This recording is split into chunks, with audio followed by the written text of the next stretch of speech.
Welcome to SVG-TV News for Tuesday, January 16, 2018. I am Rochelle Batiste with the details.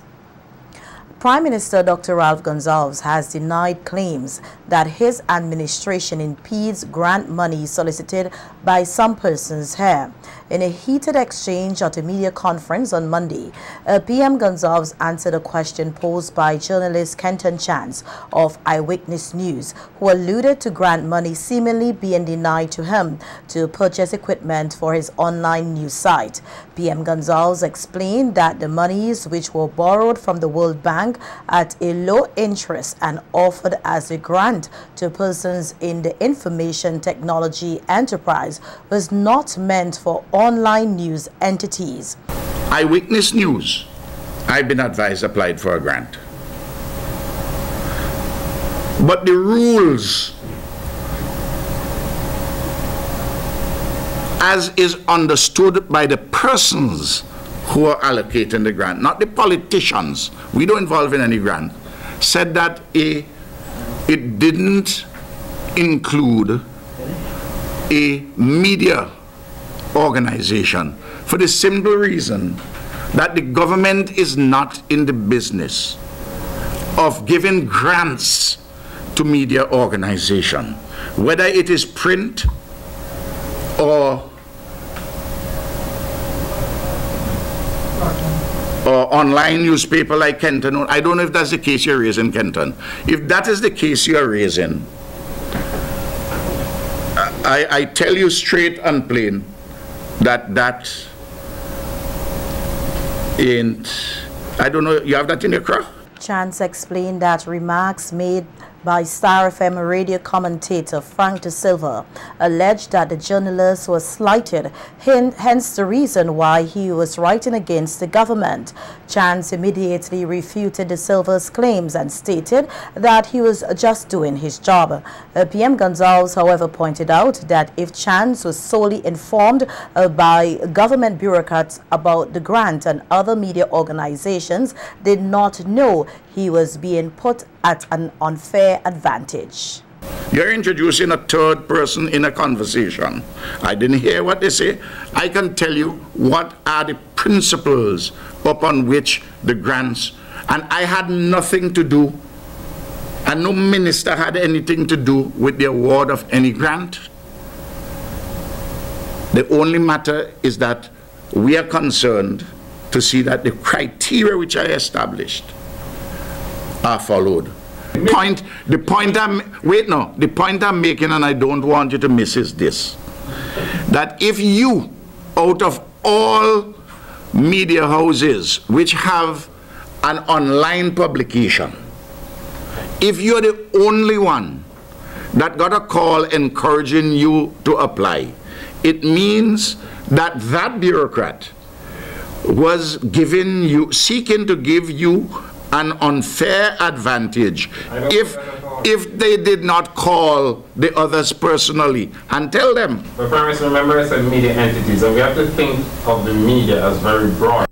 Opposition Member of Parliament for West Kingstown, Daniel Cummins, says attempts by Prime Minister Dr. Ralph Gonsalves to encourage and defend the silence of Minister of Finance Camilo Gonsalves, who is currently embroiled in a controversy here surrounding former fashion model Yuki Farrell, does nothing to help the situation.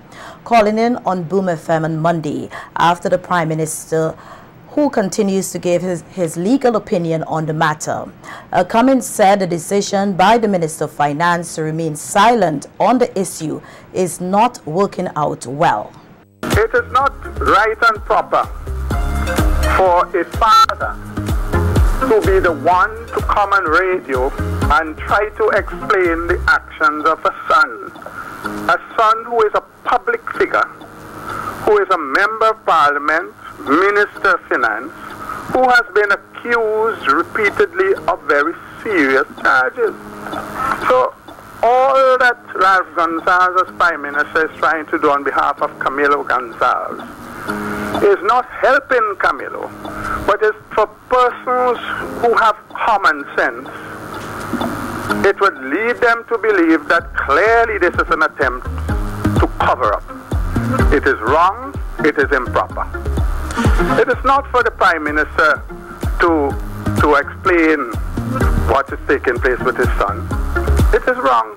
The opposition MP said whilst the Prime Minister has a legal opinion on the matter, the people of St. Vincent and the Grenadines need to know what happened between Minister Gonzalez and the former fashion model. I want to hear what happened between Camilo Gonzalez and the young lady, or what didn't happen between them. I want to hear whether the accusations made by the young lady are valid or not. That's what I want to hear. And that's what the people want to hear. The people want to know if it is a fact that the Minister of Finance is engaged in sordid affairs, as alleged by the young lady. That's what the people want to hear. We are not all lawyers, and the Prime Minister, as a lawyer, can have an opinion. That doesn't mean that that's a fact in law, or that that's the way it ought to be in law. You've been into court, I'm sure, and you've heard arguments on either side. And when the arguments are presented, people come out with their own interpretation and opinions. And when the decision is given, a lot of people are shocked. The law is not a simple, straightforward matter. So to come into the public airways to argue about law or administration of law, that is not the issue. Cummins said he expects Minister Gonzalez will respond to the allegations leveled against him by the former fashion model before the next sitting of Parliament. That is not the issue the people want to hear about. People want to hear from Camilo. How come this young lady has been accusing him of so many things? Why? Do you or your party plan to bring this issue up in the House of Parliament? Well, the House meets on the 29th May, and the public would tune in to hear what takes place in the House. But I am expecting that Camilo Gonzalez will tell the people of this country what the situation is long before that. You can't go on being a minister with these things hanging over his neck.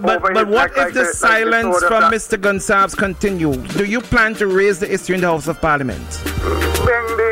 The New Democratic Party has a leader and a leadership, and I say when the House meets, you will hear. The alleged recent racist statements made by U.S. President Donald Trump against Haiti and other African countries should be an educational focal point and start the international conversation on the need for reparation. That's the view of Prime Minister Dr. Ralph Gonzalez, who is the current chairman of the Caribbean Community, CARICOM. At a media conference on Monday, PM Gonzalez said CARICOM already issued a statement deeming the comments made by the U.S. president as highly offensive, as Haiti, among other countries, have been underdeveloped by now developed nations. Citing several history books, PM Gonzalez pointed out that since 1825 to the 1940s, Haiti had to pay back France for their loss when slavery was abolished. The Caribbean Community CARICOM is deeply disturbed by reports about the use of derogatory and repulsive language by the President of the United States in respect of our member state Haiti and other developing countries. CARICOM condemns in the strongest terms the unenlightened views reportedly expressed. Of additional concern is this pattern of denigrating Haiti and its citizens, and what seems to be a concerted attempt to perpetuate a negative narrative of the country. We're especially saddened that such narrative emerged around the time of the anniversary of the devastating 2010 earthquake, which took so many lives of citizens in that country. The Caribbean community expresses its full support for the dignified statement of the government of the Republic of Haiti in reaction to this highly offensive reference. The Prime Minister said Haiti was the second oldest democracy in the Western Hemisphere, and the statements by Trump should start the international conversation of the importance of repatriation and upliftment. He's more than likely not going to pay any of us in the Caribbean any attention, because perhaps if he thinks that Africa and Haiti are that holes. He might think that all of us in the Caribbean are in occupation of such holes. I don't know. But the point is this: we can do something about educating ourselves and using that knowledge to steel ourselves against this kind of an ignorance, and to put us in a position to uplift ourselves and carry us on a different path out of underdevelopment to development. Having been active in this country for 16 years, the World Pediatric Project, WPP, has and continues to work hand in hand with the Ministry of Health, Wellness and the Environment to transform the health and lives of many youth here in SVG. Over the weekend, members of the World Pediatric Project Executive Board, International Advisory Council, and the Eastern Caribbean Board gathered here for the organization's board meeting, which was held for the first time outside of the United States. Noting that her organization has selected SVG as the ground zero for their work in offering pediatric care, CEO of the World Pediatric Project, Susan Rickman, outlined the main targets of the WPP's Transformation 2023 plan. Is how we got down here is kind of a story of relationships, and Sir Frederick Valentine and his relationship with people in Richmond, Virginia, where our headquarters is. And it became just sort of a natural thing that we came down here and looked as an organization, and we saw that there was a need here, that there was a lack of access to pediatric. You got wonderful doctors down here and surgeons, but when you get down to a pediatric subspecialty, you're like all the islands and the countries down here are lacking in that. Target one is that every child will have access to pediatric advanced diagnostic and surgical care. Now I want to say that again, every child will have access. We know we can do it. The plan is in place. We have some finances to raise to support it, but we've got the support of obviously the St. Vincent government, our brand new operating theater at Milton Cato Memorial Hospital to accept children from the region coming in. The rest of the governments in the area are cooperating and working with us, and we know it's going to work. We know we're going to be able to say that, and no place south of the United States can say every child has access to advanced care. Noting that it is a basic human right for everyone to have access to health care, especially children. CEO of the Virginia Commonwealth University Hospital and executive board member of the WPP, Deborah Davis, expressed her elation in being able to provide pediatric services to children not only here in SVG but throughout the Caribbean region. For letting us be a partner in helping to take care of the children of St. Vincent's, and we're just all excited. This is our first visit for many of us, so we're just excited to get a chance to say thank you to you for letting us take care of your children. As part of our overall mission is really to take care of those that can't take care of themselves, and so we see this as an extension of our mission, not only what we do in Richmond, Virginia, but what we can do around the world to improve the lives of children. Newly appointed Executive Director of the World Pediatric Project Eastern Caribbean Group, Lauren McIntosh, commended the efforts being made here in SVG to improve and transform pediatric care. Here in St. Vincent, I mean, they're phenomenal. They are out of this world in terms of how they support each other and how they get things done. So that has made the transition very easy for me. More access for children to surgical and diagnostic care throughout the region, and that will include bringing in more children from the region and even here, growth here in terms of how many children we see. For example, today we have about 60 children for the general surgical mission that's in. And out of those, we have 14 or so from the region. So St. Lucia, Dominica, Antigua, they've all come in as well. And like you said, there are follow-up persons here as well. I always encourage people to let everyone know who we are, what we're about. You can reach us www.worldpediatricproject.org. That's our website, and we're on social media. We're very active on social media, so please feel free to like, share all of our, content that we put out there as well. And if you feel like contributing, we are more than willing to accept, donations, whether cash, kind, Yes. The capacity of the communications unit of the Ministry of Agriculture, Rural Transformation, Industry and Labor received a much-needed boost with the donation of a video editing unit and storage equipment on Monday.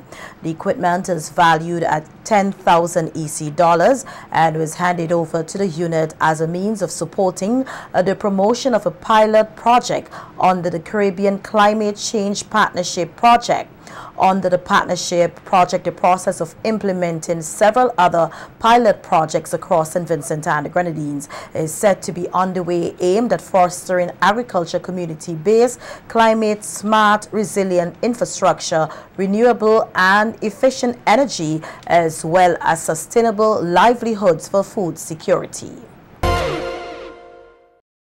Police here are currently investigating the circumstances which led to the death of 24-year-old Montague resident Kelvin Richards, who died earlier today after a retaining wall fell on him.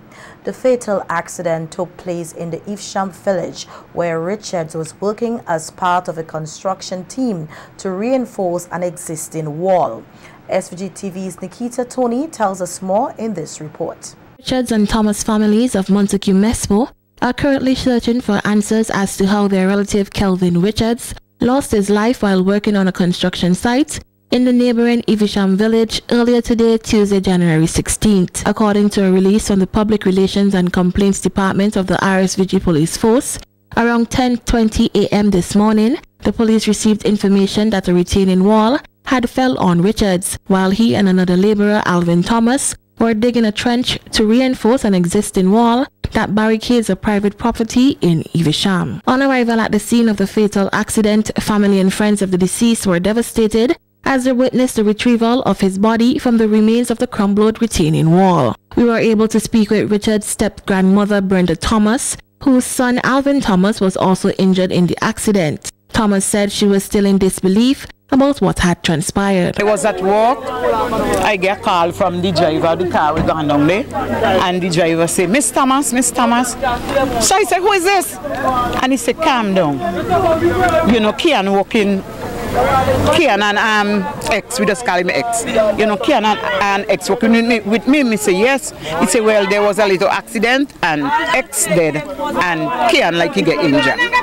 I dropped down, but my son told me that he told them was in the hole like digging trench, full wall, back wall, and he said he called him and said, "Can't look the wall coming down."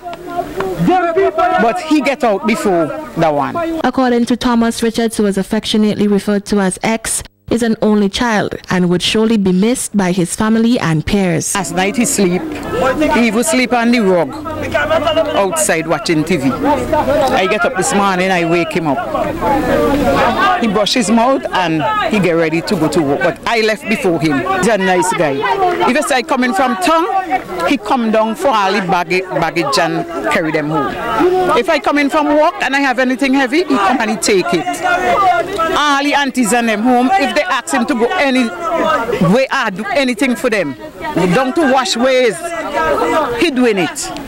He was a very nice guy, and everybody would miss him. Many of the persons on the scene of the tragic accident questioned the response and actions of the law enforcement officers who were at the scene just after the incident occurred. Others even argued why the contractor or even the Department of Planning did not investigate the stability of the wall beforehand. The other laborer, Alvin Thomas, who is also Richard's uncle, is being considered lucky as he walked away with just a minor shoulder injury. Further investigations into the circumstances surrounding the incident are expected to be carried out. Nikita Tony reporting for SVG-TV News. The police here are also investigating a burglary which took place at a residence in Glen last Thursday between 12:30 a.m. and 4:30 a.m. According to the police, Noin Morris, a 42-year-old technician from Venezuela, reported the incident and described that some unknown person or persons entered his dwelling house at Glen as a trespasser and stole a quantity of items, the value of which amounted to 1,695 EC dollars and 2,000 US dollars. The perpetrators also reportedly stole 70,000 euros in cash, the property of Morris and other residents of the dwelling house. The police are asking anyone with information that will assist in their investigation into the burglary to contact the Calico Police Station at telephone number 4584200. That's 4584200, or any police station in St. Vincent and the Grenadines. And the police arrested and charged Shandine Clark, a 31-year-old laborer of Lanley Park, Georgetown, for having in his possession controlled drug. The Georgetown man was found with 102 grams of cocaine with intent to supply it to another at the Grenadines Wharf about 6:30 p.m. on Monday. Clark was expected to appear before the Serious Offences Court today to answer to the charge. A Toronto man is facing a second-degree murder charge for causing the death of Vincentian Virgil Jack, who was found dead almost 5 months ago on August 19, 2017 in a swamped area in Derrydowns Park near Jane and Finch in the Toronto area with multiple stab wounds. 24-year-old Nicholas Johnson was arrested and charged on January 11, 2018 and appeared in court last Friday. He was remanded in custody to await his next court appearance. Jack was originally from Lanley Park, Georgetown. Her body was discovered submerged in water by a woman who reportedly frequents the park in the Toronto area. A post-mortem examination revealed that Jack suffered multiple stab wounds. Soon after her murder, investigators say they found a number of items valued that they thought would assist in their investigation. In other news, a new executive has been elected to execute the mandate of the St. Vincent and the Grenadines Association of Music Professionals, SVG-AMP, at its third general elections held at the end of 2017. The new elected executive comprises of Gary Young, President, Marva O'Brien Morgan, Vice President, Geoff Venner, General Secretary, Lancelot Chapman, Assistant Secretary, Gary John Piaro, Ezekiel Richards, Treasurer, Maxon Oliver, Assistant Treasurer, and 4 committee members, Bertram Mason, Edgar Lewis, Edwin Johnson, and Jemot Anthony. The association commends the outgoing president, Bomani Charles, and executive for their years of service, hard work, and dedication to the development of the music industry here in St. Vincent and the Grenadines. Meanwhile, the association says it has a plethora of events for 2018 that aim to promote and develop the music sector in SVG, and that it intends to foster a more inclusive relationship with its members and the music and creative sector in the country. For the first quarter, the association says Vincentians can look forward to the reintroduction of Songcheck, a visit to schools and radio stations, with other events such as a membership drive, AMP Awards, National Heroes Day Video Screening Day, and the International Jazz Day event. The 5th AMP Awards is expected to take place in the month of March to recognize and honor outstanding Vincentian musicians. Layu resident Baby Hazelwood, better known as Baby Din Din, today became this country's newest centenarian, celebrating her 100th birthday. To mark this special occasion, Hazelwood was paid a visit by Prime Minister Dr. Ralph Gonsalves, Deputy Prime Minister and Area Representative for Central Leeward, Sir Louis Straker, the women's group of the Layu Seventh-day Adventist Church, as well as family, well-wishers, and friends. She was also presented with a fruit basket and bouquet of flowers from Randy Brewster.